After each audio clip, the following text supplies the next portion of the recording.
Tsy vita intsony ny miaina miaraka amin'ny rano maloto etsy Andravoahangy mandeha laza sy eo amin'ny tsena isaky ny misy rotsakorana hoy ny nambaran'ny mponina teny an-toerana androany.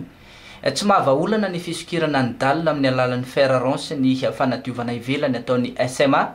fa mila mamorona lakan-drano vaovao ny fanjakana ahafahan'ny rano mikorina ara-dalàna araka ny fanazavany ireo mponina. 7 ora no omenan'ny commune sy ny fanjakana Foibe hitondra vahaolana maritra momba ity rano maloto etsy an-toerana ity araka ny voalaza amin'ny sora-baventy apetraka izy ireo eo ampovoana arabe. Nametraka fototra amin'izay mipetaka ery amin'ny plaque mameny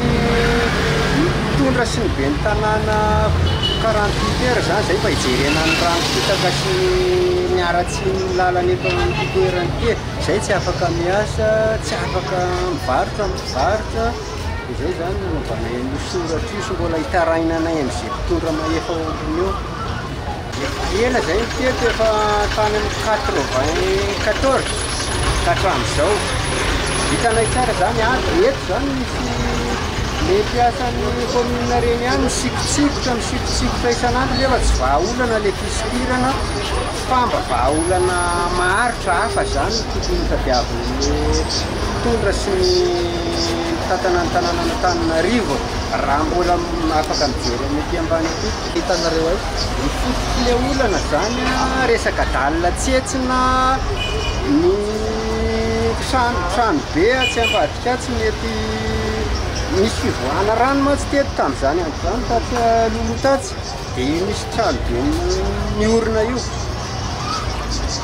dia zay ny tena fototry le olana eto dia tsy afaka mivoaka tsony zany le rano. Raha vao milatsaka ny orana dia tafakatra any an-trano ny rano maloto ary hatreny ambalahana ny rano amin'ny arabe miato avokoa ny asa fitadiavana nefa maritra fotoana ela vao mihena ny rano araka ny fitarainan'ireo mponina. Itsika zao 5 jours teo zao misy orana farany izay angamba nefa zao ny rano fitaka aty aminay ny rehefa milatsaka ny orana misy sarety mitapitra olona eto ary ny olona aty zany manalako loatra ninona rehefa miavy orana hatraty ny rano eto rehefa tafiditra aty an-trano aty mihitsy tafiditra ny rano.